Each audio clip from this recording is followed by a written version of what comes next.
I'm not recording Okay. yet, but we Okay, are okay. going. We should be live on the YouTubes.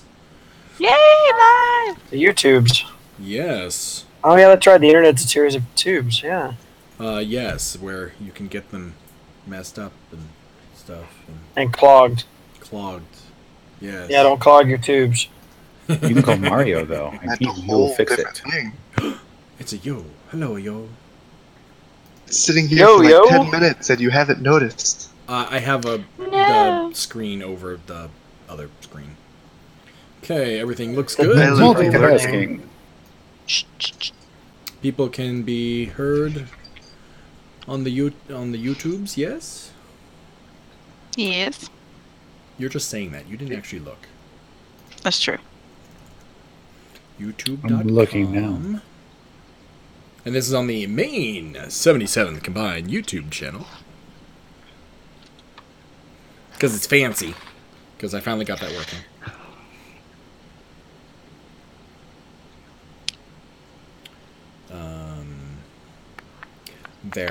There is... Oh, we have a new subscriber? Russell? Okay, hello, Yes, we do. Russell. I should be a new subscriber too, actually. Slacker. You just got really pixelated all of a sudden, Kat. Oh, fantastic. Yeah, like really pixelated. That's weird. Is that on my end? I don't know. Should I keep talking? It's like you're getting overmodulated. That's interesting. What if I bring you down? Is it feedback from Corn? Feedback. Can someone besides Corn or Cat talk? Testing. Jack coming in. Hi. Hello, hello, hello. Oh no, it looks like it's on my side. Well, that's Okay, well. that's not good. Video feeds extra buffery on my end. Which is weird because I just did a speed test and I was getting amazing upload and download speeds. It was kind of doing this last week. Mm-hmm. Why the heck would it be doing this all of a sudden? Because it's live and, you know, Murphy's Law. Yeah, that's when stuff breaks. Nothing would ever go wrong when it's live. Or just- something. Yeah, it's like Discord all of a sudden just got really cranky. Oh, yeah, you definitely went Domo Arigato on that one. Wow, I can't even run a speed test now. Oh, no. I think Discord is completely taking over all the... Can I knock that down? Wow.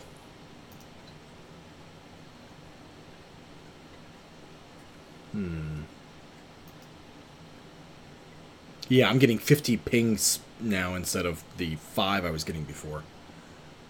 All the pings. I like having less pings personally. Yes, less pings are better than... Yeah, I'm getting 2 down, 11 down. Wow. What the heck is going on? Okay, I'm gonna do that. Do the thing. I did a thing. Did I make anything better? Did the thing work better now? No. No. Okay, I'm gonna quit Discord and reopen it.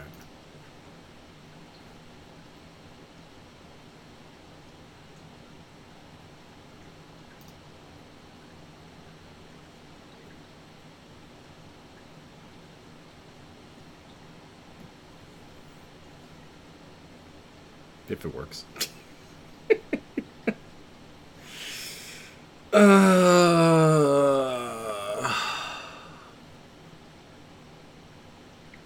Wow, this is just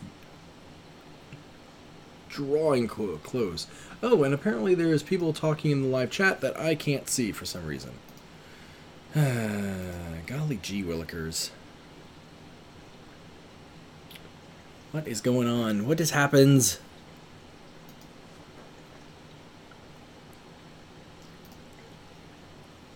This is not good. I see things up on the screen. Live stream.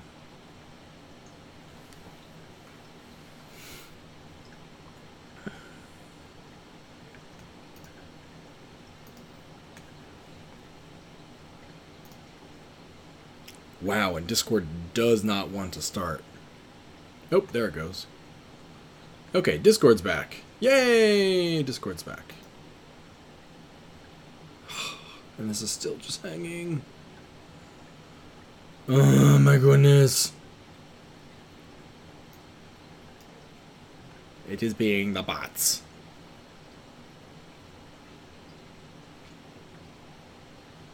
And I can't hear any of you. This is ridiculous. Why? Why is this all of a sudden just dying? Oh my goodness gracious. Oh, I heard someone. Oh. More like doctors. You're like, They don't doctors? knock on your door. The people that did my hand. Let's see if that makes a difference. I don't know if YouTube will even accept that. It looks live to me. Looks live to you. Okay. Can you hear me now? Good.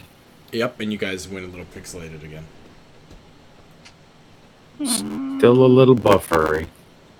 Yeah, I don't know if we can do this YouTube stream thing. It just destroys the audio. I don't know why. It's strange. Yeah, I think... It's the fact that you're talking and having a document with multiple people accessing it, YouTube at the same time. It literally Information doesn't that happen it until I doesn't start like. trying to transmit. And what's even worse is OBS is saying there are 0 dropped frames, which means it's not my computer that's having the problem. It's my internet. It's like my internet company says, yeah, here's all this extra speed, but you know what? If you actually try to broadcast anything, I'm going to mess you up. That sounds about right. That's like the MO for ISPs, right? Yeah, pretty much. It gives you pretty numbers on test sites, and that's it. Not that I'm... Especially since I'm transmitting at 10 frames a second. That's fantastic. Well, 10 frames a That second. If might it's be just your audio, problem. that's all that matters.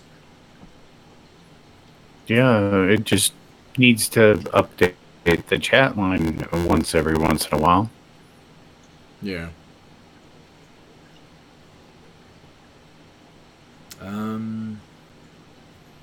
Okay, well, you guys say something here. Arrow. Hello. Hello. Okay, so that seems... Testing. Yeah, that seemed to have done it. Okay, then. Okay. So, I guess that works. Okay, let me pop this chat window out so I can see it. Yeah, the stream sounded good there.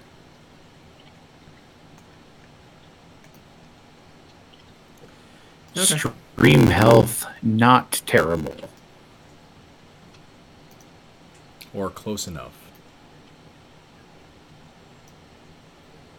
Okay. So then I will... Plus, you guys can't see me anywhere, which is nice.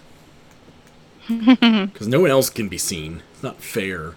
It's not fair, guys. Oh, he's so big, so sad. Yep. Such a jerk. Okay, so... Do you think it's going to come to the point where we'll just have like a whole screen of all of us singing from a random webcam? Well, that's what a lot of these things do. They do it with Google Hangouts. And just rebroadcast that. Future plan initiated. Okay, so I will start the recording here. Baba Booey. And we'll get this kicked off. So we're only 13 minutes late. Yay! Oh, yeah. Yeah. That's an improvement. Yep. To craft a full set of armor, you will need 24 items of your choice. 5 helmet, 8 for the chest, 7 for the leggings, and 4 for your boots. Looking for a standard... I already messed that up. Gosh, freaking... Stop. Stop! I hit the wrong button. I started talking job, over Matthew. myself. I did that last week. I hit the wrong button for the push to talk. Okay, let's try that again. Minecraft, did you know? To craft a full set of armor, you'll need 24 items of your choice. That would be 5 for the helmet, 8 for the chest, 7 for your leggings, and 4 for your boots. It's Friday night, and that can mean only one thing. You're tuned in to the 77th Combine's Cocktail Hour.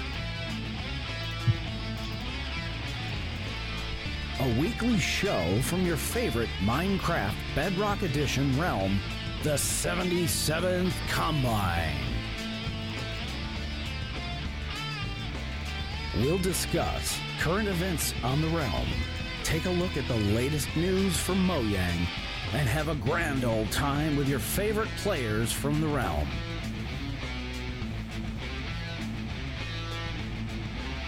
And now, your host. Don't let his tongue-tiedness fool you.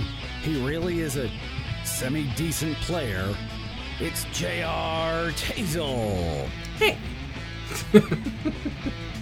And now, the 77th Very long pause. Combine's Cocktail Hour. Thank you, Captain Monkey Feet. This is indeed the 77th Cocktail Hour for the week of August the 10th, 2018. I'm Tazel, coming in from the Tazelverse Studios.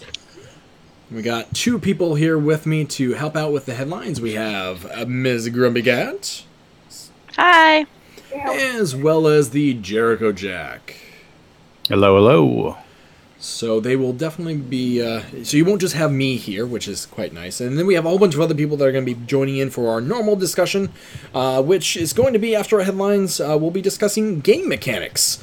Are they cheaty? Is it just part of the game and acceptable? Are some game mechanics okay and others aren't? We have lots and lots to talk about. But first, here are some quick items happening on the 77th Combine.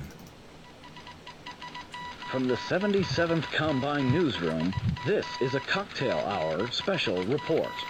Okay, Kat, what do we got? All right, we have 2 new members that went through the application process this week.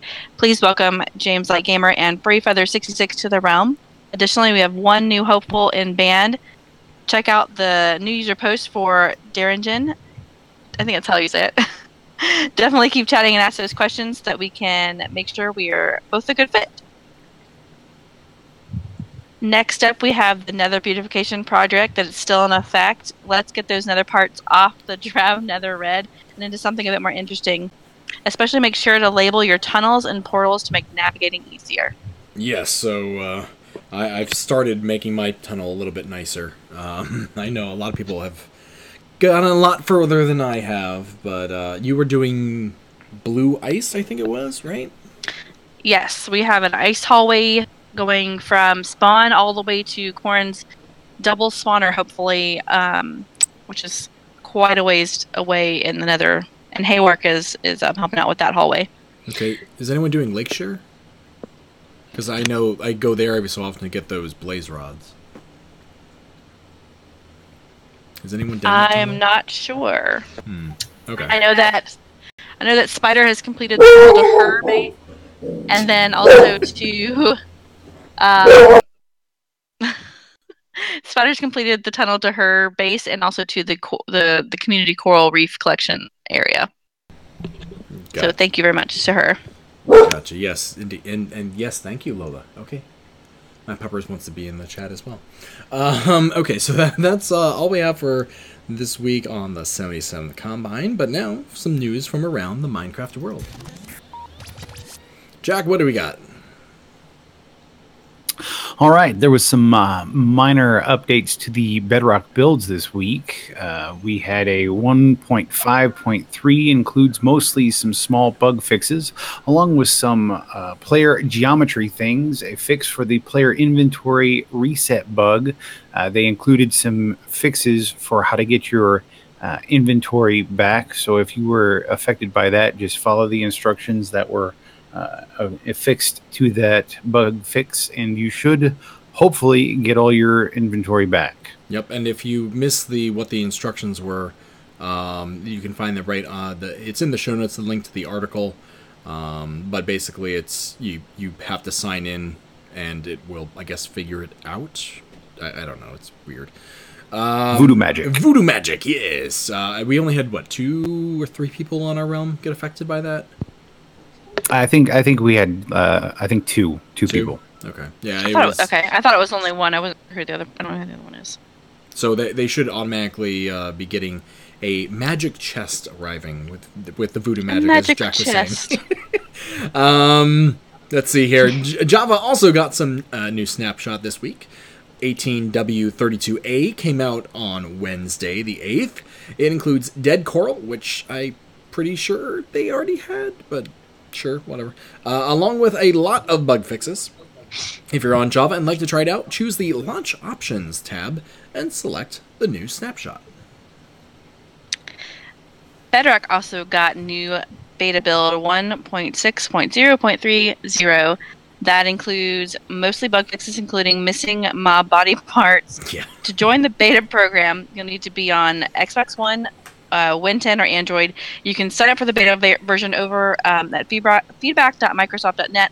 But remember, you can't play on the realms with a beta version. Yeah, if you've seen the pictures of that bug, you just see like mobs with floating heads and arms and stuff, but no body, and it's very strange. Or turtles without heads, so they're just like these shells walking around. Oh no! Yeah, it's really, really weird. Apparently, though, they fixed it in the most recent beta there. Jack? I got stuck on thinking about floating heads and how that would affect you mentally wanting to play. I kind of want to do that as a mod. Anyway, there was an official Minecraft Xbox Live Club. Just search for the Xbox Live for Minecraft. There's an addition to the existing official Minecraft Discord group that can be found at https://discord.gg/Minecraft if you want to join that. So highly recommend it. Very, very useful information. Yeah, there's been official Discord group for quite a long time, although WoW is hard to keep up on because there's so much content. But yeah, now there is also a official Minecraft Live club group thing on the thing. Yeah. Let's see. Speaking of the feedback site, because a bunch of the stuff so far has been from there, Jay, that would be at Megaspud over on Twitter, is one of the Minecraft community members and they've heard the people's complaints about Bedrock mob spawning and put up a vote for improvements to be made. Check out the specifics of what they are suggesting over at the feedback link in the show notes, or search over on the feedback site. Mob spawning needs to be more balanced on Minecraft Bedrock. Let's bring it up and vote. So, just going through some of these things, they're talking about slime should spawn more frequently in swamps and slime chunks. Enderman should spawn better in the spawning platforms built in the end. Wither skeletons should be increased at fortresses. There should be a steady supply of hostile mobs around the player, making it more interesting and challenging. Let's see here. Mobs should despawn when out of range of the player, so they don't increase the mob cap. I know that we've sort of been running into that, but you have to be within a certain radius. Otherwise, mobs won't despawn. They'll just sort of get stuck in Bedrock, which kills your mob server? caps. Yeah, the server as well. Hostile mobs, let's see, drown should spawn less, be more balanced, so they don't spawn too often, hindering the spawning of other mobs. Passive mobs should spawn more. There's just a whole big laundry list of items about mob spawning that they want to try to get fixed. So definitely head over there and vote on that. And if I may insert, I had gone over there and read through a bunch of user input. If you're going to make comments on there, don't specifically mention stuff about farms and farming mobs, because they already don't like people farming mobs, and they're not going to tailor stuff for farming mobs. So if you want any of these changes, don't tell them you're going to do it for farming mobs. And and make these giant, awesome mob farms. Don't do it, because they're definitely not going to do it then. Yeah, Yeah. which I we'll be would just discussing like- that in a little bit too. Yeah, we'll talk more about that later. Just don't do it. Anything else over at the feedback site, Jack, that you saw? Well, this month's Minecraft feedback topic is all about redesigning the menus and other user interfaces or UI elements in Minecraft. So if you're curious or have your own ideas of what Minecraft should look like, check out the article on minecraft.net for all the kits you're able to download and modify. Then submit, and maybe some of your ideas will be used for when they update the interface for Minecraft. I've seen some of the stuff that they're doing over on the discord.gg/Minecraft. They have a new channel over there that's specifically for the UI, where you can submit and get your submissions pinned for review. Pretty interesting stuff that people are coming up with for what they think for what they think their menus should look like. It's pretty cool. You should definitely check it out if you're new to the Discord.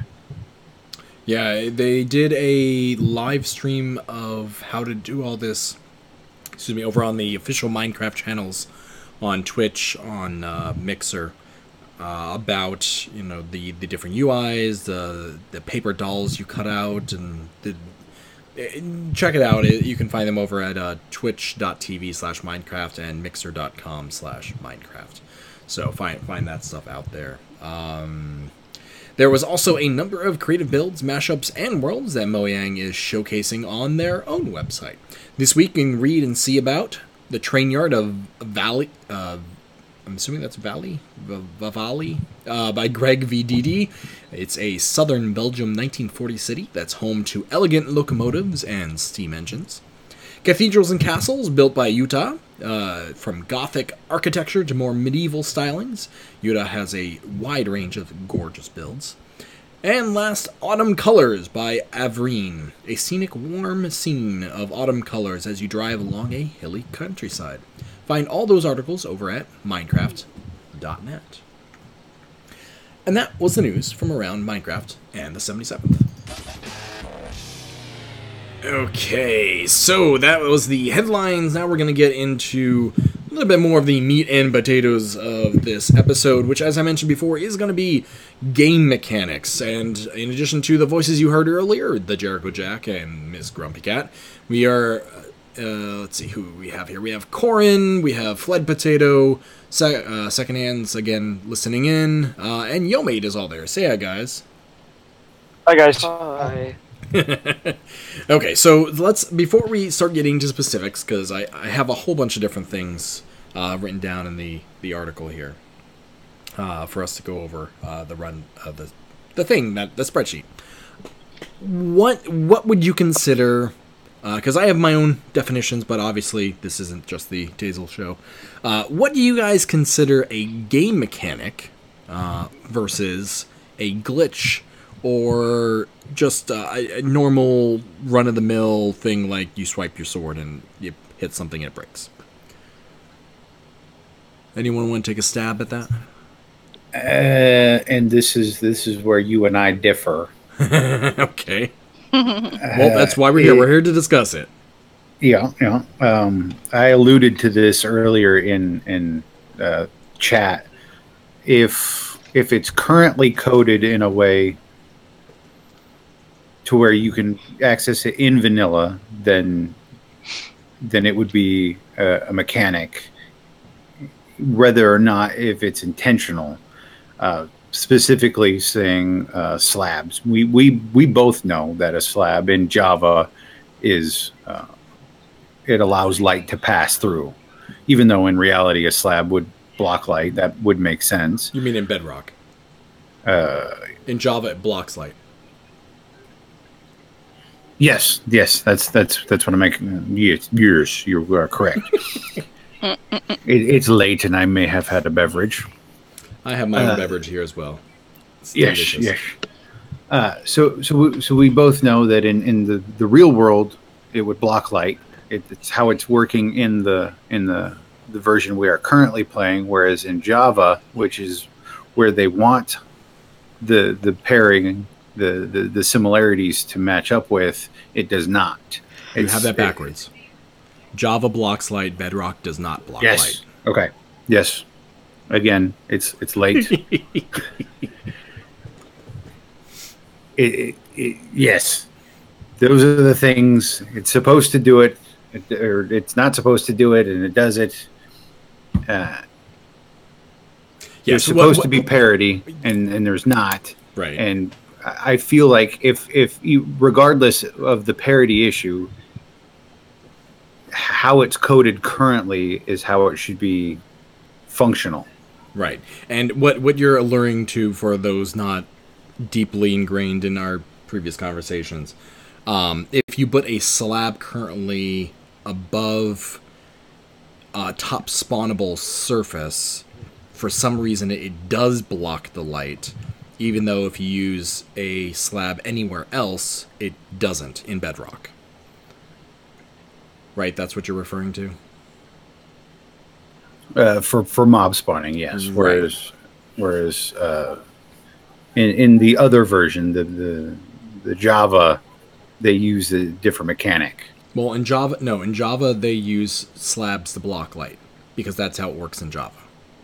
Yes. In Bedrock, you can put a slab on the ground and have a torch underneath it, and it will light up the floor, because it's transparent. However, for some weird reason in Bedrock, if you have a slab, if you have a bottom slab at the top spawn level, it doesn't block the. It does block the. It doesn't work the same as it works everywhere else in the game, which is strange. But to get at the crux of the matter, you're saying that it doesn't matter if it's a glitch or not a glitch. If it works in the game, then it should be considered a game mechanic. There's no such thing as glitches. It either works in the game or it doesn't work in the game. Yes, as it's currently coded, that's how it should be functional. As long as you are not doing something to cause it to do something stupid or abusive, then it's not a glitch. And however, if you were to do something to cause it to do something unintentional, then that would be the glitch. That's my opinion. Okay. What about the rest of you guys? Okay, so I would like to add on to that. So I'm basically in agreement that if it's coded in the game, they've put out enough patches now to fix certain things, and they haven't. So I would posit that the water squares that you get when Silk Touch mining underwater should be usable and not immediately to be chucked in lava, because they've got entire new versions of the game out. They've got hot fixes. They have had so many chances to fix this. Not only have they not fixed it, they've actually given it a red tinge if you then use it in the nether. So that would imply to me that not only is it not a glitch, it's somewhat intentional. And so to that end, does that count as something that we now have to throw away? Or I know that we're not discussing rule changes necessarily, but my view is that, I'm not going out and seeking these things, but I just demolished an underwater monument, which is, I don't know how many gazillion blocks. And I ended up with a couple dozen of these things, and I threw them all away as I was supposed to. But, it could have been, used for something in the nether, because, if they appeared in my inventory after a million updates, I don't really see the problem with them personally. There's following the rules, and then I personally don't think it should be a rule to get rid of it. Okay, so again, we're not trying to get into specifics, but both Jack and Corin are of the opinion that if you can do it in vanilla Minecraft, it should be considered a game mechanic, and there is no such thing as glitches. Since the game has gone through so many updates at this point that if a glitch is still there for long enough, it becomes a game mechanic. Yeah, and I think that as you're not doing something. I don't think duping, for instance, taking advantage of lag and duplicating, diamond blocks, I think we could all agree is not ideal. But they tend to fix those pretty quickly. At least the egregious ones. Well, they try. Yeah, when something new pops up, inevitably, but... Yeah, I kind of agree with the... Sorry, Corin just found like a huge entity. Oh my god. See it on his screen. Anyway, that's giant. Anyway, Yeah, I do agree with Corn and Jack for the most part. I can't believe I'm agreeing with Corn in particular, but Wait! Somebody mark the tape. This happened once before. So yeah, I mean, I think that there's a lot of things that could be for me considered a maybe unintentional, but also part of the game. There's so many other games I can think of where I'm not even a gamer, and people do use, I don't want to say an exploit to advance in a game, but if it's something like duping where it's really really ridiculously taking advantage of something, I think that's wrong. But like the water pains or something like that, I don't really have as much problem with. Well, and maybe we're going in a completely different direction than game mechanics, because we were going to be discussing a lot of other stuff. But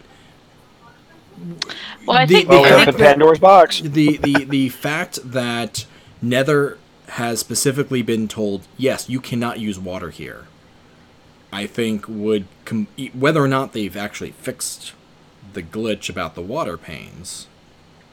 Well, why did they turn the water red in the Nether, though? That's just interesting that they would have changed the color, because I would think that would have to be... I have no idea how this works, so maybe that's just some weird that could be an glitch. That could be an environmental fact, like a variable, that everything just has a slightly reddish tint if it's in the Nether.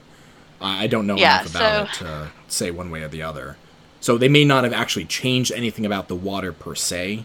It's just they said, oh, well, the Nether now gives a 20% reddish hue to whatever you place down. So if you put down a crafting table, it's 20% redder than it was before, which means water would also be...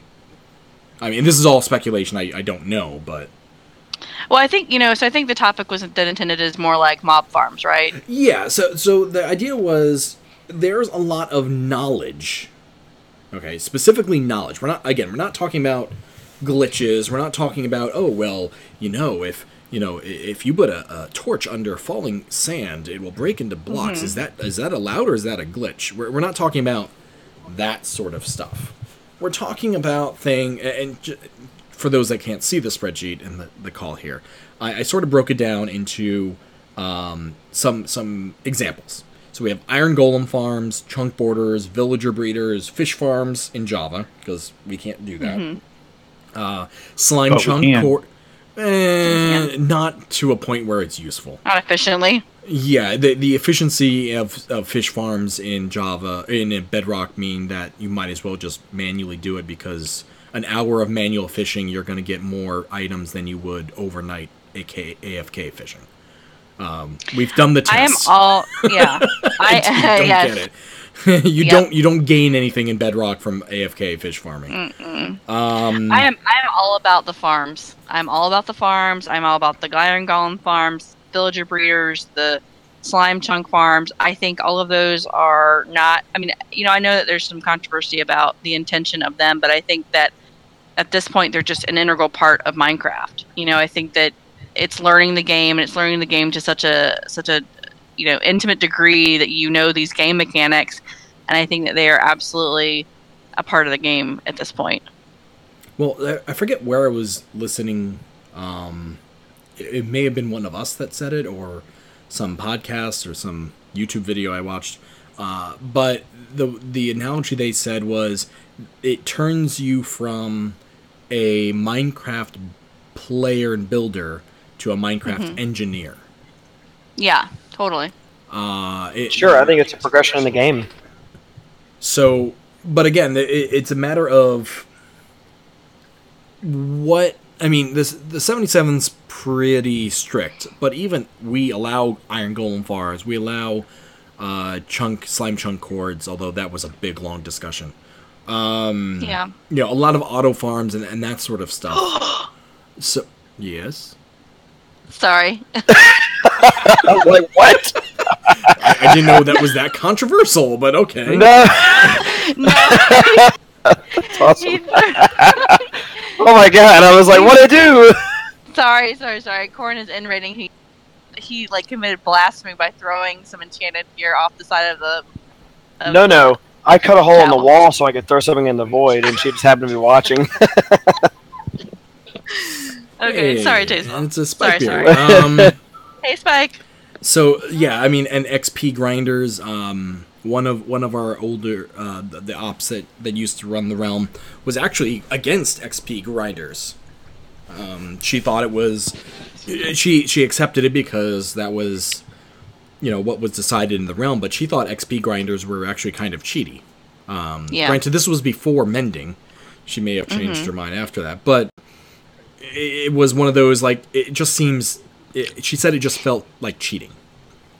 So obviously everyone has slightly different opinions about different things, but maybe we can go through some of these lists here and maybe give a little bit of information. No deep dives. We're not going to go into, well, you see, if you have the radius of 128 blocks, you have to figure in the density of the mobs outside of that within the 10 chunk border, and we're not doing that, so don't go to sleep on us here. But just sort of a high level. Yes. So let's just sort of go down some of these, and if anyone else Iron has Golem Farm, good. yes, Iron Golem Farm. Good. Yes. Good. So All the things, yes. what are sort of the game mechanics that we need to know as players? That most people tend to agree are okay game mechanic knowledge. Because remember, people that may be listening here might have no idea how to make an Iron Golem farm. Yes, they can go online on YouTube to get specifics, but just sort of the high level information about what gets into an Iron Golem farm. You have the 4 people on this realm that can probably make an Iron Golem farm or any of these farms in their sleep on chat right now, so Yeah. there should be a pretty good conversation. So you haven't said much. Why don't you sort of give the high level instructions of what game mechanics go into an Iron Golem farm? The high Put him level on the mechanics, spot. basic. Yeah. You make them within like 3 minutes of joining the realm. Yeah, you make these so fast, ridiculous. Oh, I turn around, I start digging a hole, I turn around, there's an Iron Golem farm, and Yome's at the top of it. Yeah, we're like, look, I have a little Falling dirt off hut. of it? Oh wait, there's already Iron Yeah. Golems. Oh, gosh darn it. I have priorities when I start something. They're great priorities. We Reserved. love our Golem farms. I do what I'm good at, and I'm good at that. Exactly. So why don't you give just a little bit of knowledge so other people can understand? Maybe they don't even know what an Iron Golem farm Like, is. so how it works? Like, do you dig up some dirt and an Iron Golem pops up? Yes. You farm them. You have to water them. That's why they give flowers. You dig out 40 blocks of iron and then kill it for 3 iron ingots. Done. It's a very efficient. Exactly. Very efficient. Yes. Okay, but in all seriousness, what goes into making an Iron Golem farm? What mechanics do you need to understand? One of the first things you need to understand is how, or the conditions for Iron Golem to spawn, which are some amount of doors, which I don't have the exact number of, 20. and at least A lot. it's 20, Yep. Yeah, I think it is. like 38 up there anyway. hmm And villagers, you need to start with at least 2. It will work with 2, but it moves faster the more villagers you spawn. Golem will spawn in like the center radius of the village that's created. Villagers seeing the doors and creating a village radius, and I guess we could call it like a villager aura. The concept of the Iron Golem farm is to then control the area. It's usually the easiest to do it in the sky, with villagers, doors, in surrounding a trap with a 4 hole in the middle. So, the water, the hole. Well, that's about 20 blocks? Sounds rightish. Again, if they want specifics on how to build it, well, you go up this many blocks, and there are YouTube videos, tons of YouTube videos online. So it sounds like the basic concepts you need to know, the game mechanics, are that a villager creates a home, which creates villages. And once a village gets to a certain population size, it can start spawning golems in the middle of said village, which you then can move and kill. I like to pair these with villager breeders. Yes. It's, two birds, one stone kind of thing. It's best to start off with the breeder. Yeah, so you start off with the breeder and then shoot them up to the iron farm. Okay, and The rejects. In order to have a villager breeder, you also have to have them in a village, correct? Yes. No. Well, yes. Well, to create a breeder, you need a village. A created village.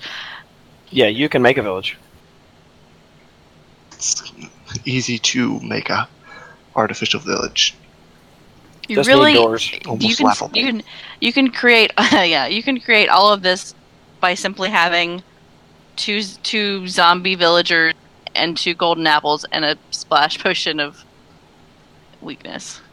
Yeah, and then they get the shakes when they detox and turn back into non-rage villagers. We got them off the roid. Yeah. Now, these sort of game mechanics, if you trace back the knowledge far enough, came from people looking specifically at the source code of the game and figuring out how are villages created, how can a villager recognize a door, what does a door need in order to technically become a village house. All these different variables came from people looking at the source codes and figuring this stuff out.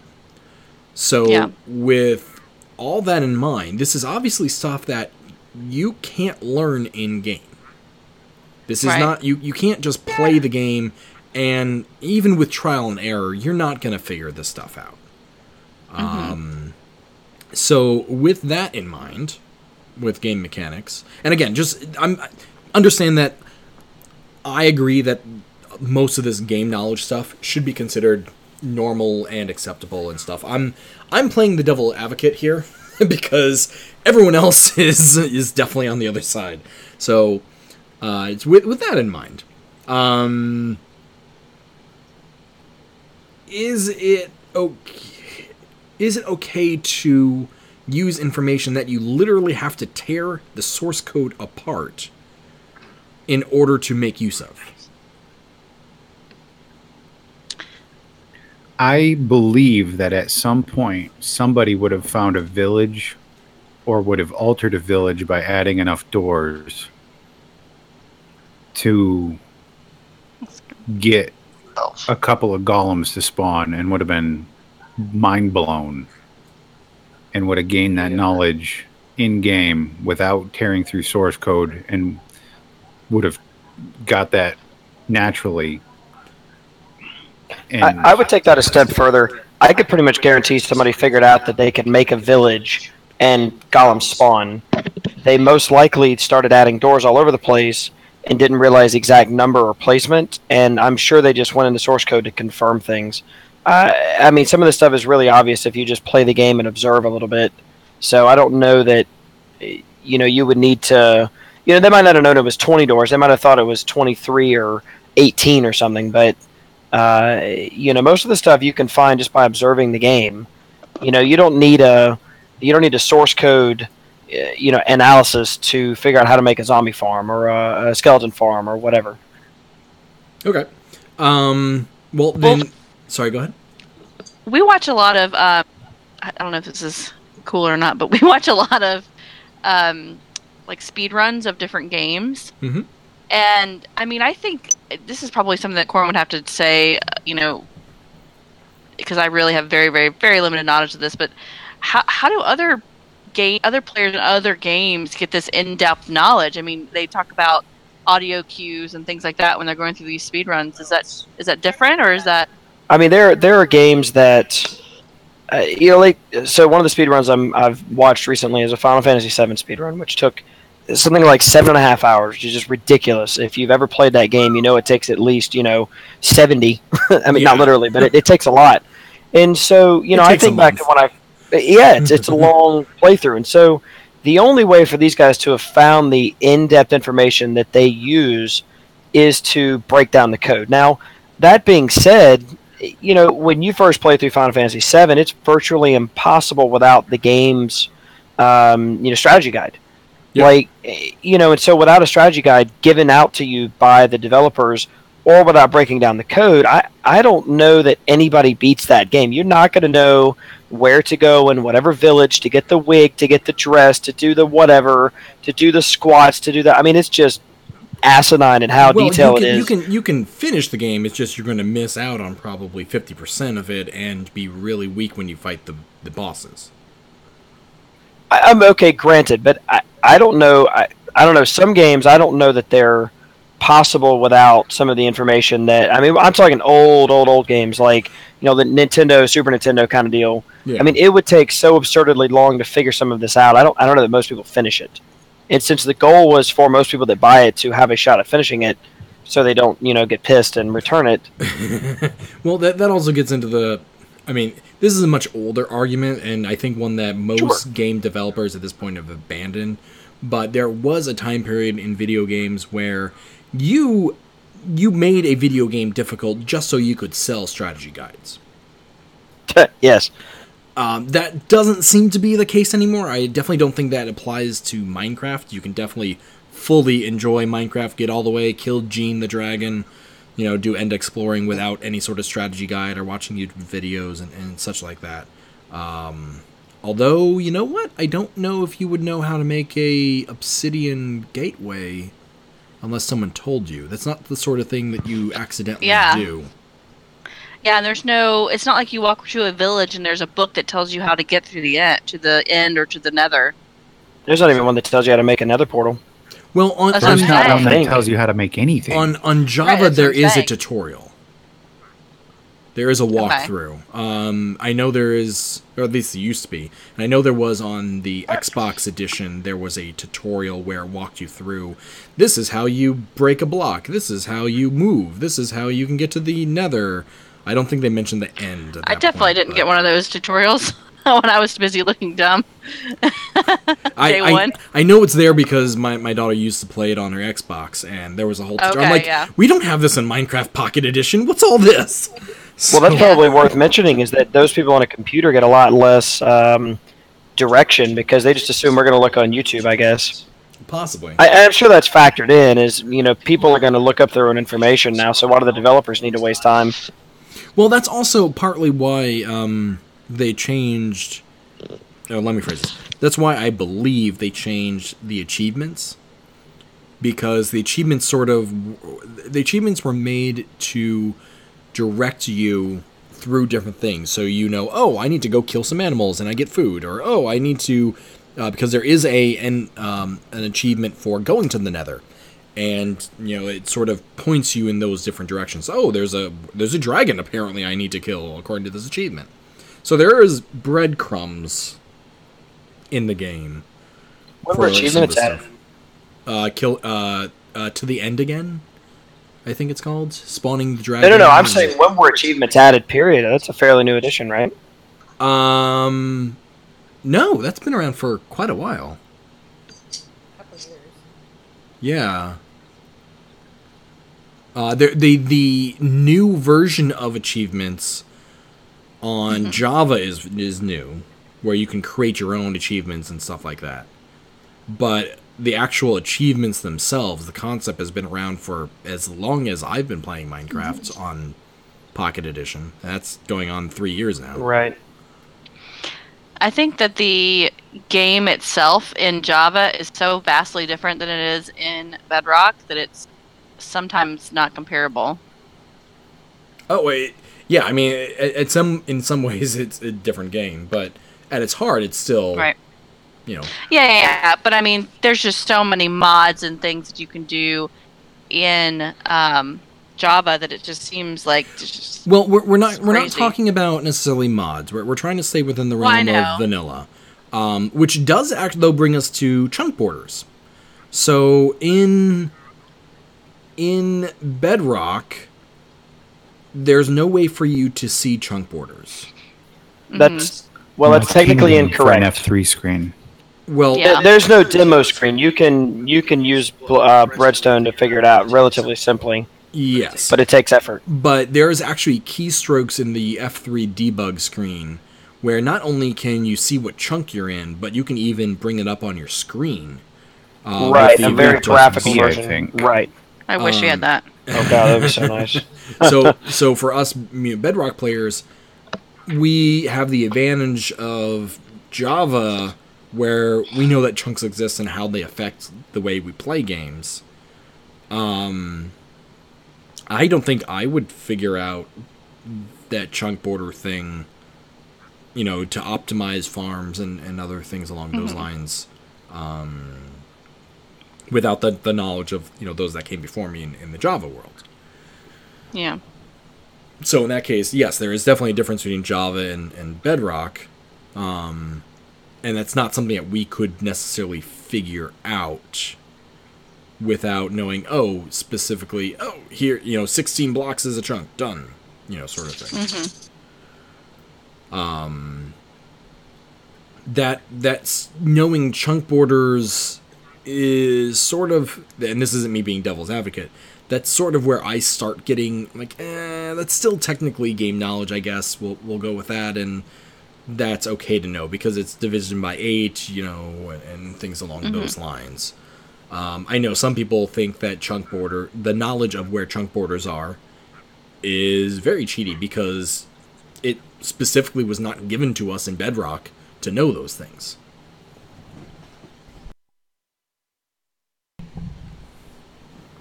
And I killed everyone in the chat. I feel like once you are in the technical realm of needing to know about chunk borders, when you start developing redstone and farming, and once you start getting concerned with chunk borders or building, redstone doors and crashing realms on chunk borders, or like me getting on chunk borders and having a weird portal mismatch alignment and having a base that was on a dead chunk, or weird things that have chunk border and chunk alignment issues, then it's not cheaty. It's just vital game knowledge. Yeah. Right. Yeah, I think knowledge of all of this expands usage of the game, and that's not a bad thing in any way. I mean, over the first couple days of a new realm, it's kind of fun and challenging, but after that, it's just irritating. Yeah, I can see that. I probably wouldn't have, if we didn't have all these expanded knowledge base of things that we can do, I probably wouldn't have continued playing the game beyond the first couple months, to be honest. Because you outgrew the basic concept and went into the more the engineering side of things. Right. And I just think that it, if I had to grind for every little thing that we got, so let's say we didn't use farms, we didn't use villager breeders, we didn't use any of that, even all the way down to the cobblestone generator or something like that. I feel like I wouldn't have stuck with the game for sure. It just wouldn't have been that fun for me. Okay, then maybe I'm asking the question wrong. Is the reason why knowing game mechanics useful because it increases enjoyment of the game? Yeah, absolutely. Yes, absolutely. Okay. Or decreases irritation in the game, if nothing else. I think it just is. I mean, it's still irritating to make a farm sometimes. I think especially that with block lag.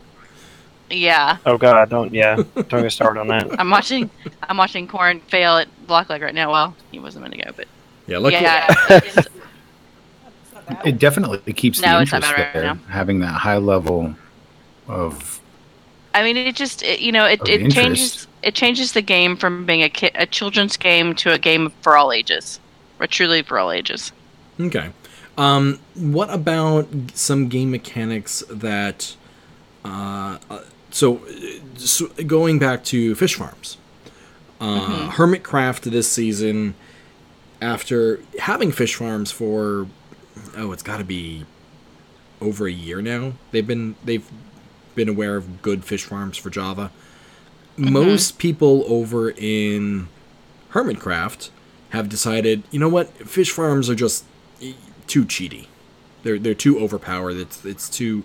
Yes, we understand the game mechanics. Yes, we can take advantage of it, but man, is it just sort of ruined the game. Is there a point where knowing the game mechanic can take you too far, in your opinion? I actually would agree with banning. Fish farms I don't like, and that's kind of strange coming from me probably, but I don't really like them. But why don't you like them? Like, what's the reason behind it? It's obviously not a game mechanic aspect, because you seem to be fairly okay with the game mechanic side of things. I guess overpowered is probably the best way to put it. I think I said it's overpowered. Being able to set up an AFK farm on literally day one, AFK overnight, and walk out with, top tier bow, top tier fishing rod, and you might not have diamonds yet, but you've got 6 mending books, a half a dozen unbreaking, protection books, sharpness, whatever. It's just, I think it's overpowered. I think that the difference too with the AFK fish farms in particular is that those are kind of a next level of, AFK advantage, where you have to actually have a mechanical. And as far as I am aware and understand how that works, they have to hold down their mouse or something to keep clicking. I mean, how do they keep? Isn't it where they have to have some sort of external mechanical thing going on outside of their game? The way most of them do it is they just literally put a marble on their keyboard and then walk away. A marble? Exactly. Yeah, all you have to do is... When I did it, I put a stapler on my spacebar and just re-keybound my spacebar as my key for...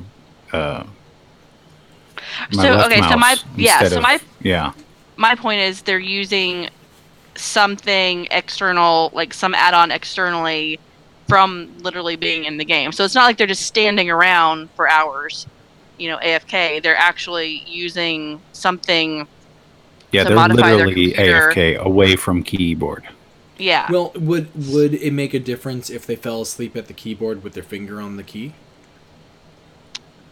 I think the likelihood of that happening is. I think the mechanic I think the mechanic is broken. Personally, the way that fishing appears to be designed, they should not be. It's not that they shouldn't be allowed. It's that they keep trying to patch it, and then somebody manages to work around it. And so they appear to be trying to fix AFK fishing. Fishing is designed as a way to waste some time and maybe in an hour or two get a book or two that's useful, not walk away and come back in 12 hours and have everything except for 6 chests full of stuff. I mean, Hermitcraft also. I mean, I love Hermitcraft. I've watched, starting on their new season 6 that has just started out. I have watched several of them religiously so far, and I really, really enjoy them. But some of them are very cheaty. They use a lot of mechanics, like they use camera accounts and things like that. They use spectator mode and a lot of different things that would just not be allowed on a realm as the rules state right now, because of the advantage they get with it. And I get that they have reasons that are more along the lines of being YouTube personalities that they have to, and that goes into a whole other topic of, what it takes to be a YouTube person. But, I just feel like as kind of the gold standard of pro players, they take advantage of vanilla pro players at that. They take advantage of a lot of things to the point where I don't know that they could be considered vanilla anymore. Yeah, I don't consider them to be vanilla with all different modifications. I mean, now they also have a wrench and a bunch of other stuff, but from game mechanics, With the one person sleeping mod that they got, I don't mind all that the other stuff so much, but there's so much other stuff that they've added on now. It's just, I still very, very, very much enjoy it. Don't get me wrong, but it's just it's not the kind of, it's not straight vanilla, which is, if you're gonna market yourself as something, then do it, I guess. I think with the addition of the Phantoms, they should have taken their one person sleeping and turned it off. Yeah, I think so too. Well, that still affects them because now only one person gets to sleep. Well, now sleep, and that has been hilarious. Oh, well, you know Hilarious what? problem. Yeah, you're right. You're right. Because, I forgot. yeah, sleep is per insomnia user. affects one person. That's been a really hilarious problem, actually. Yeah, because they keep going, oh, I can... Oh, wait, nope, there's a phantom right there. It's killed me. Oh, it killed me again. But getting back to the game mechanics of things, Yeah. A couple of you have mentioned that the AFK fishing, they haven't actually fixed.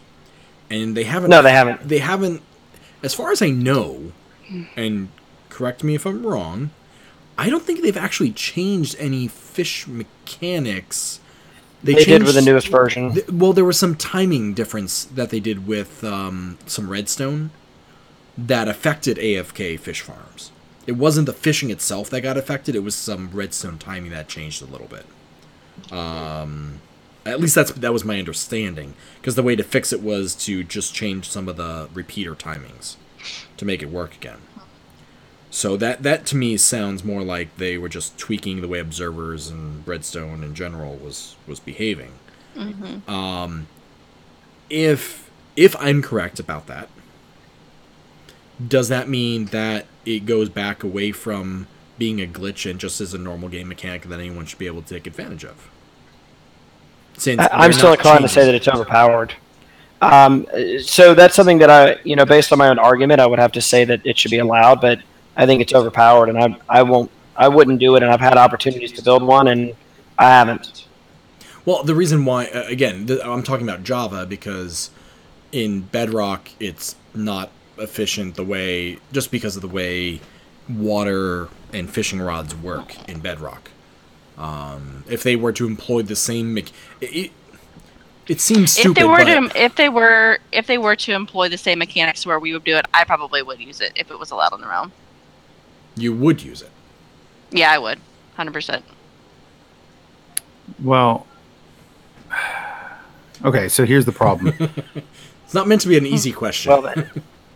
Here's the problem, and I'm with Corin. If it's something that can be done in vanilla, then it should be allowed. Then blah blah blah, yada yada yada.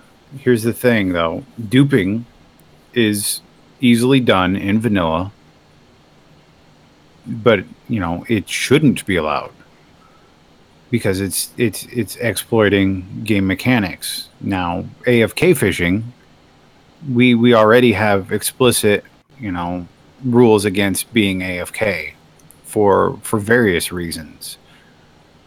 AFK fishing is specifically against the rules based on AFK. Mm-hmm. Right, and that's the 77th specifically. Right. We're talking about personal versus realm rules. The only reason AFK works is rebinding keys and using macros and doing things of that nature. So by definition, it's not something you can do in vanilla. What do you mean? No, you because can AFK. Go ahead, Kat. You can AFK without any of that. I don't understand. You can't AFK fish. You're just fishing. You're talking about fishing. Okay, I thought you were talking about just AFK. You're not AFK farming fishing. In general. You're just fishing at that Okay, point. well, let's be more specific then. What if I build an automatic fishing farm and I sit here at my computer and watch it? Is this abusing a game mechanic? Like, fishing is clearly intended to be something that you have to give input to, and having it automatically spit out books just by watching it seems. I think that's why it feels so overpowered. Well, by just watching it, you're not giving input. You're just watching it. Yeah, you're taking that physical interaction and you've right. And what I'm trying to do is cut out the thought about the AFK fishing part. It's the automatic fishing, I think, that's overpowered. Whether you're AFK or not, having a method so that you don't have to input, you just get a machine that spits out a gajillion books and tags and fish and whatever.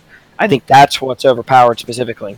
So basically, if you were to set it up and you just hold down the mouse button and then watch some Netflix videos while you're holding down that button. You're physically Yes. holding down that button. You're not AFK. You're physically there, but Yeah. it's just automatically giving you stuff without you actively doing anything.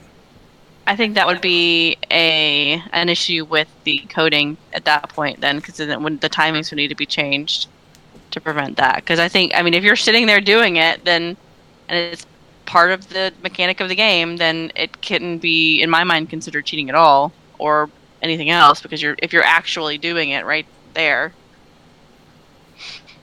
Now, for to sort of flip this whole conversation on its head, so you're saying that if you just sit there and you don't actively do anything and you reap all this reward, how is that any different than you sitting in front of an Iron Golem farm or we haven't talked about it, but auto villager planting farms or a pickle farm or any of these farms that you don't have to lift a single finger, do anything other than physically be in the area to make use of. Yeah, you still have to build the farm. You still have to, design the AFK fishing area and whatnot. How would that? And again, understand. I am playing devil's advocate here because I like my Iron Golem farm, and I wish it would work I'm a better. fan of all those farms. I think I've been a fan of all the farms mentioned so far, so I think I'm going to continue that trend.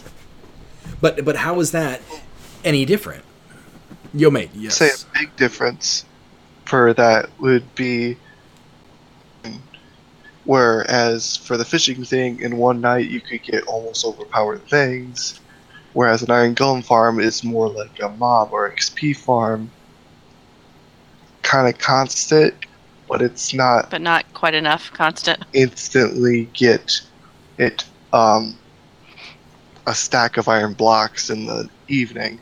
Yeah. So if an Iron Golem, say, were to occasionally drop a enchanted diamond sword, Ooh. would that then make the and again, this is all hypothetical, whatever, blah, blah, blah. Would that hypothetically make that then too overpowered because you're getting too much out of that? Even though the mechanics, building it and the golems and everything else are the same, but instead of poppies, you get diamonds. Diamonds I would diamond sit at my gold? Iron Golem farm way more. You know I how would many say would that set up changes around the nothing realm? because I would fishing, AFK at that Golem farm so much. fishing, you are intended to stop off at the water. You are intended to cast out, wait for something to come out, drop the bobber. You're supposed to reel it in and get your loot. Mm-hmm. That is the intended purpose of fishing. Now, the intended purpose of the mechanics of all the mechanics of the other farms, however, you may be able to manipulate and abuse, or however to gain from them. However, you may be able to go AFK there and get that. You're not.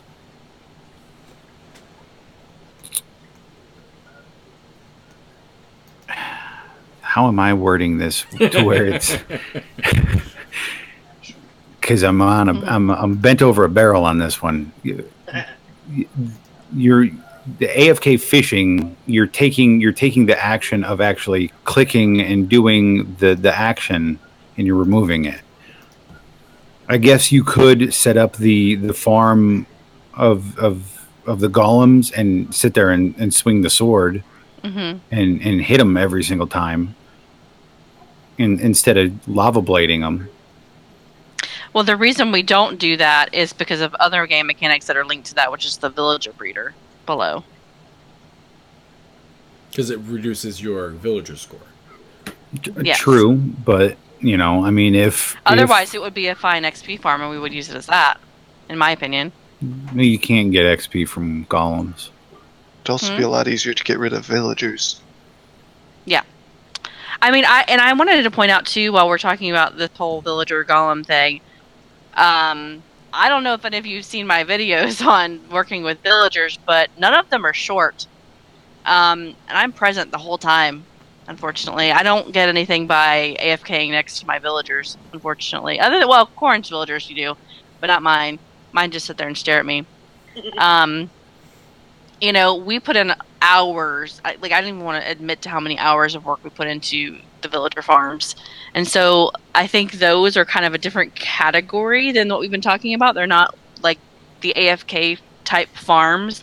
They utilize the AFK time in other farms, like the vegetable farm, but then we manually have to trade with the villagers for hours and hours, and build up emeralds to stock like the bookshop and things like that. I mean, I've spent. Yeah, go ahead. So what you're saying is the reason why those farms, even though they're very productive, are not overpowered is to reap the benefits of it, you still have to spend the hours and hours of actually trading to make advantage of it. I think probably that's a succinct way to put it, yeah. I mean, it takes a lot of effort to get those things functioning.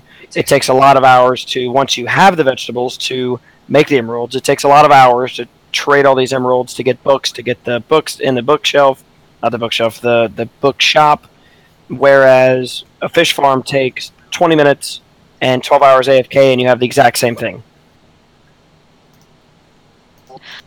It's so many hours you put into the bookstore. It's really depressing, yeah.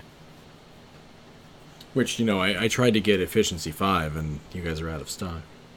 We had one book as of yesterday. I haven't been on in 2 days. Okay. I've been being a responsible adult and loving husband and stuff. That's the other thing. That for me, that is absolutely the other point. And you're joking right now, but that's absolutely the point for me. Is that as adult players who have, you know, our realm is full of basically, you know, 100% adults who have full-time jobs, who have Peon's going to go buy your book. You know, I don't have the time to play this game like it's a children's game. You know, I don't have time to grind for hours for things. I don't have time to do all these different things. And I think that keeping the interest of adult players and having those, you know, more complex game mechanics that are not necessarily time-saving in the end, but that launch us into that pro status of being able to build all these giant things, I think is extremely important for the continuation of this game and its interest to, you know, adults as well as the kids. True. We distracting. We are much more restricted in our time, and we need to be a little bit more efficient than, say, my daughter, who during the summer, you know, is playing Minecraft in one hand while watching YouTube videos on another and playing Roblox on her computer on the third, because somehow she has 3 hands. I don't know. Whereas the rest of us have, you know, work and stuff like that. Yep. Okay. So yeah.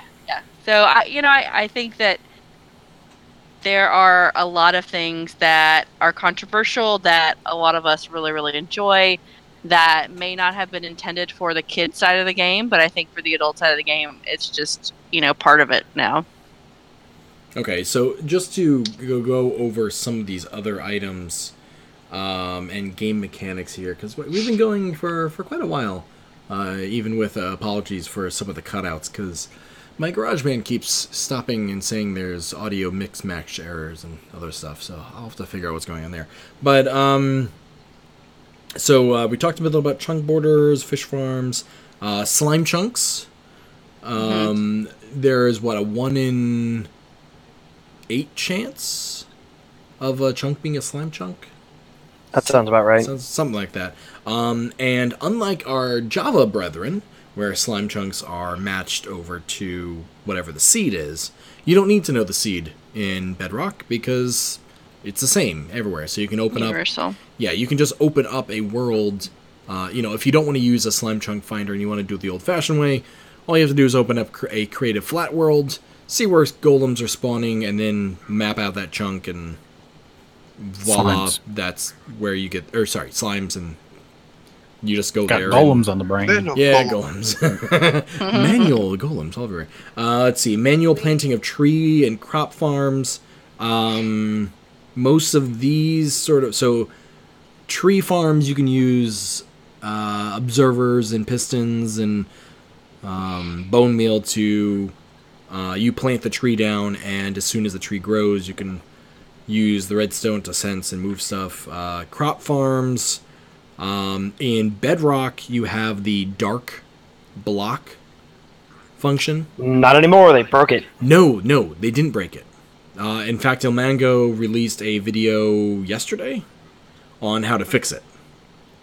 And That's basically, interesting. all it requires is a piston to move the slab in and out. That's it. The only thing they changed is you can't plant in the dark. That's all they changed. Oh. So if you move the slab out of the way, you can there's a light and you can plant. And then the slab gets moved back, which causes it to be dark, which causes the item to pop out. Which That's also, very interesting because my testing in my own world showed that regardless of light level, it never popped out, regardless of block update or not. well, this is specifically Java, and those have always. Oh, you said Bedrock. Yeah, sorry. Well, Yeah, Bedrock, they broke that. Yeah, so again, different rules for Java versus Bedrock. Yeah, you said Bedrock though. I thought. Oh, I did. Yeah, Oh, sorry. yeah, it's cool. Okay, so crop farm, auto villager planting crop farms. This relies on the brown might coats. like those. Yeah, you might like those a little bit. I have one or two. Just a few. Or And 8. I may be asking about how to build those in a little bit here once I get my sorting system all squared away. Those require a villager to be outside of a village area. And a brown coat, if it sees farmland, it will try to plant if it has any seeds. And if there's a plant, and a harvestable plant, it will pick that up. And if it sees one of its brethren in need, it will try to throw them food. And again, there are some other things that used to rely on dark blocks to bring those up and harvest, but it sounds like that part's broken. Let's see what else we got here. Mob farms. Mob farms.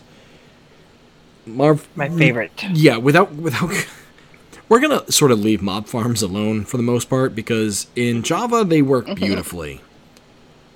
In Bedrock they are garbage. Well, it's Hot, important to note that steamy, the difference fiery between a spawner-based and a passive mob farm. Passive mob farms have been jacked up forever. The spawner-based still work exceedingly well. A bunch of us have double farms, and in the kid realm that I play in, I found a triple, and it's really quite nice. Yeah, that I grouped under XP grinders. But mob farm specifically is taking advantage of the way mobs spawn in the overworld or nether or ender, end dimension or anything along those lines. And taking them to, get their drops. I have one that I built that doesn't really work all that well. It gets a lot of fish, but not so many mobs in Bedrock, and it has to do with surface spawning versus cave spawns, and as we mentioned way earlier in this conversation, you can find a link over on feedback to have them change that, because, wow, does it not make a lot of... It makes sense, but not a lot of sense. Let's see. And then there's XP grinders, as Corin, you were talking about, where, if it's... And that's pretty much the same on Bedrock and Java, I'm pretty sure, right? The spawn area is slightly different, but the functionality is the same. Although the water mechanics recently broke mob elevators, which has been thoroughly entertaining. True. Just ask Katrina what she did to, Miss Grumpy Cat, how she broke the zombie farm over in the other kill realm. Maybe. She accidentally locked it up, and we heard lots of zombie groaning, and there was like 300 of them sitting in there because the elevator broke. Much hilarity ensued. Yeah, so, but they I don't did remember have if I a ever work, posted pictures of that.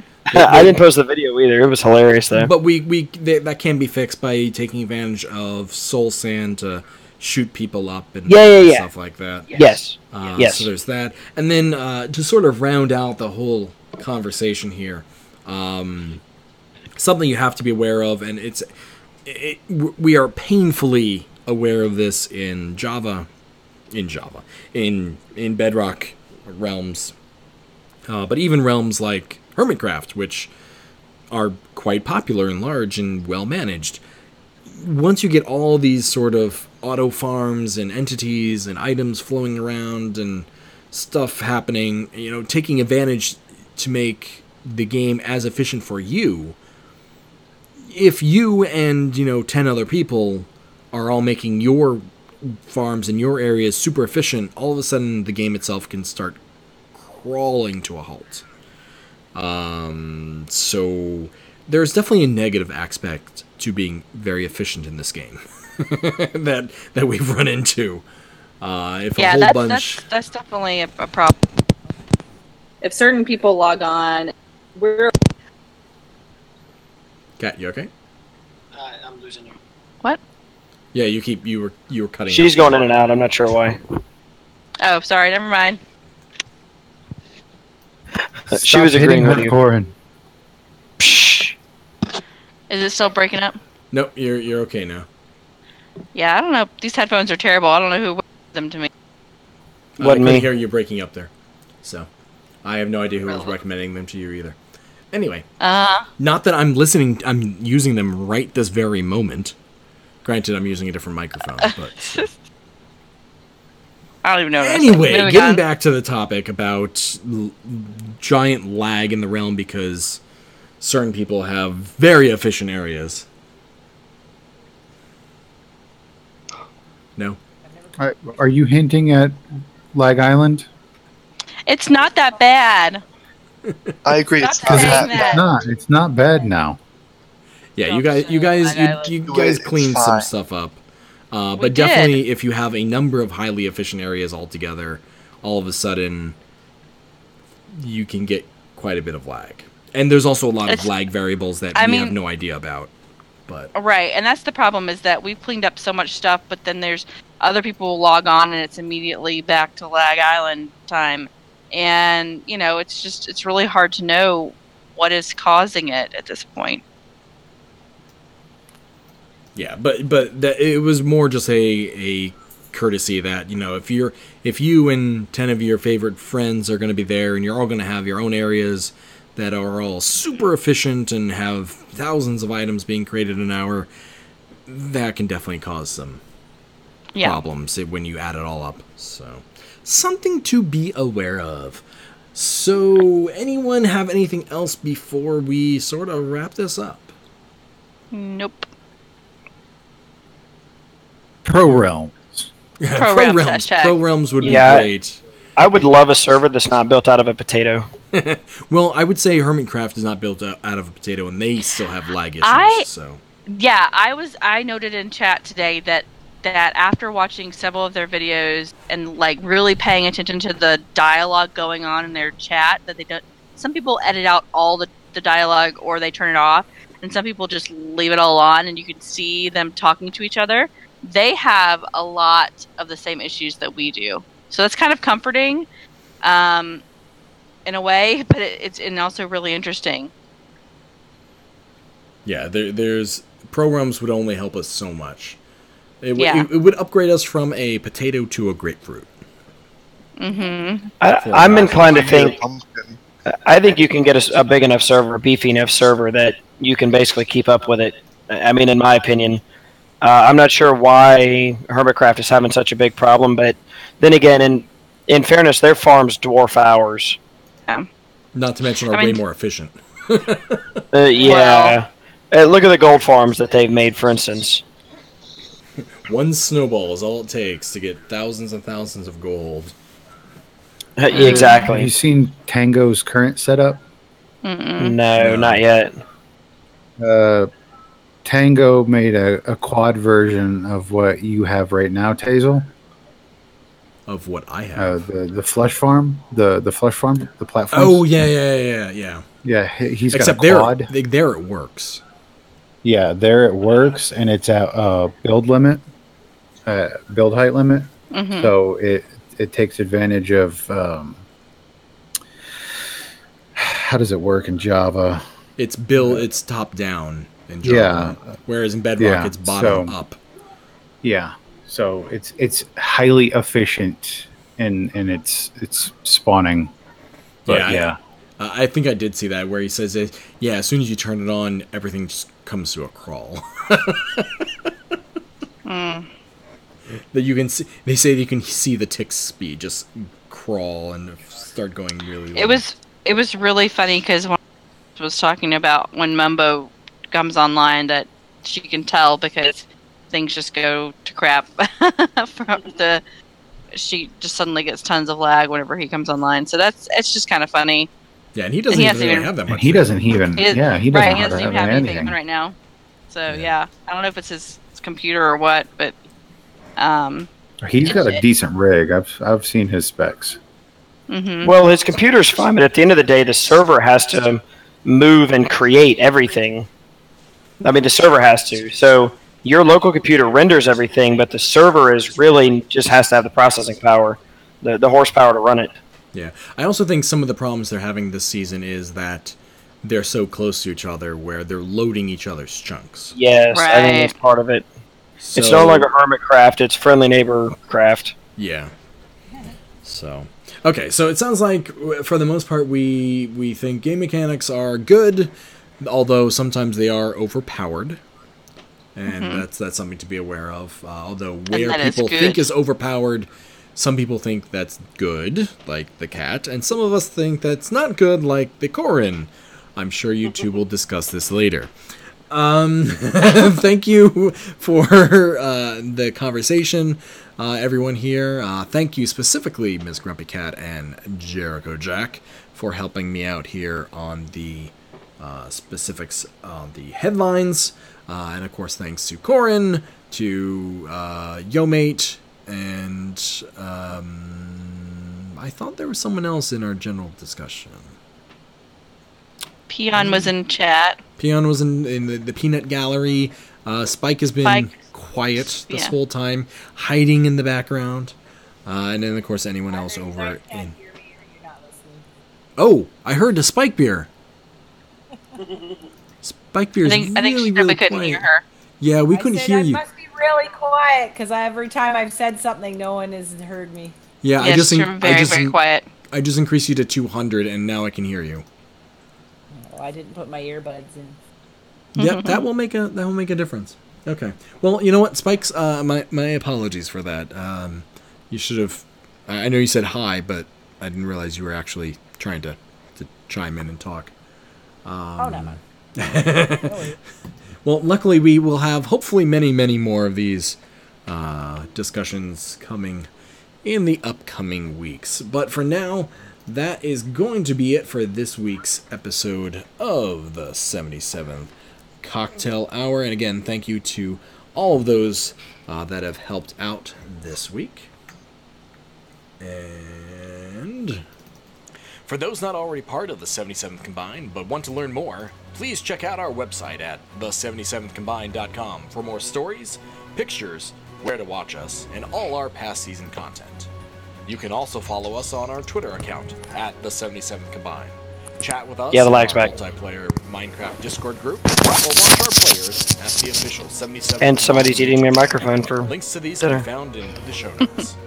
Nom. You can email us at legs back. There, I plugged in my earbuds. Now we can hear you. We record this live weekly on Friday nights, and it's open to any member of the 77th Combined. For those of us on our live chat, we'll be continuing into the 77th After Dark voice chat. Thanks for listening, and happy crafting.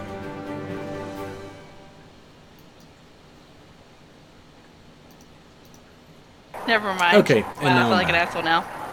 Will it focus on it? Oh, come on, focus. Spike has the bed kind of fire right now. Looks kind of cool at night. That wasn't terrible. Hey, I think that was lively and informative. I agree. I almost feel like I disclosed my political party there. And I'm going in right now and removing your name from the recording. Oops. Oh, thank you. I didn't even hear it. Like, it just went right over my head. Oh, and for all of you in YouTube land, we are signing off here.